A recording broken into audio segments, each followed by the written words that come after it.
Холодный ветер с залива свистел над мостом Голден-Гейт. Ночь была темной и пустой. На краю перил стоял Ричард Кларенс, человек, когда-то владевший состоянием в миллиарды.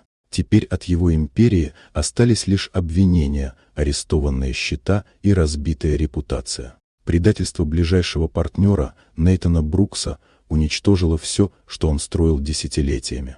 Даже отец отвернулся. В 34 года Ричард стоял на грани, и нет только моста. Он уже сделал шаг к бездне, когда услышал тонкий голос за спиной. Маленькая девочка, лет 7, в старом пальто, держала коробку с шоколадками. Ее звали Лили Грей. Она продавала сладости по ночам, чтобы помочь тете оплатить квартиру. Ее мать умерла от болезни пару месяцев назад. Лили спросила, зачем он там стоит. Ричард хотел прогнать ее, но не смог. В ее глазах не было страха, только тихая сила. Она рассказала, что тоже когда-то хотела уйти за мамой, но мама учила, что любовь — это то, что оставляем другим.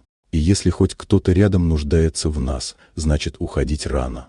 Эти слова будто сорвали тьму с его плеч. Он спустился вниз. Они вместе пошли к автобусной остановке, и он отвез ее домой, в скромный район Сан-Франциско, где пахло хлебом и морем.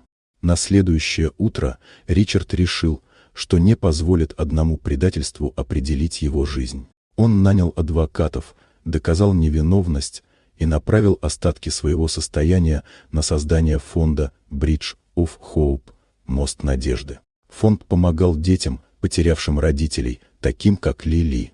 Годы спустя его имя очистили, а фонд вырос и открыл центры по всей Калифорнии. Лили стала частью его семьи, его смыслом и вдохновением. Она училась на врача и часто повторяла: «Мы не всегда можем спасти мир, но можем спасти чье-то сердце».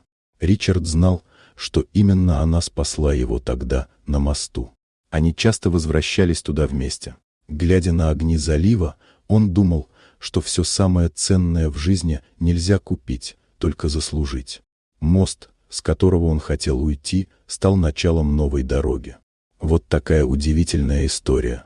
Дорогие друзья, напишите в комментариях, откуда вы смотрите это видео. А если вам понравилось видео, поставьте лайк, а также подписывайтесь на канал, впереди еще много интересного.